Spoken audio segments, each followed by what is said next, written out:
ते देखील आज मला कुठल्याही आग्रही नव्हते किंवा ते देखील माझ्यावर कुठला असं म्हणत नव्हते की विनोद तुला असंच करायला पाहिजे तसंच करायला पाहिजे. त्यांनी उलट माझं कौतुक केलं की तुझी भूमिका मी बघितली, तू भूमिका योग्य मांडली. या गोड संबंधाचा फायदा मुख्यमंत्र्यांना होईल.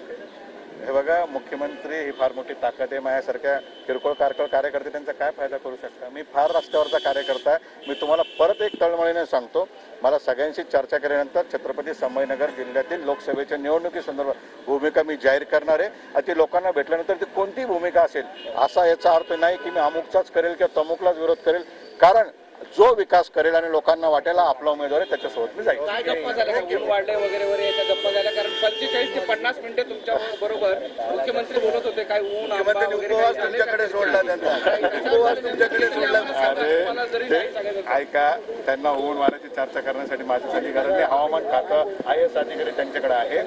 आज त्यांनी कौतुकाने सगळ्या कार्यकर्त्यांशी, म्हणजे इथं सगळे पक्षीय नगरसेवक होते, इतर पक्षाचे पदाधिकारी होते, सगळ्यांशी साहेब बोलले आणि नॉर्मली बोलले. त्यामुळे असं काही नाही.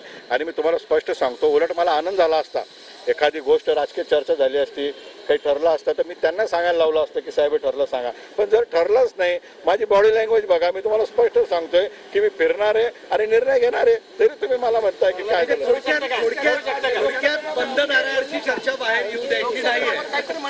थोडक्यात बंद दारावरची चर्चा बाहेर येऊ द्यायची नाही. तुमच्या आतली बोलले असेल ना तुम्ही.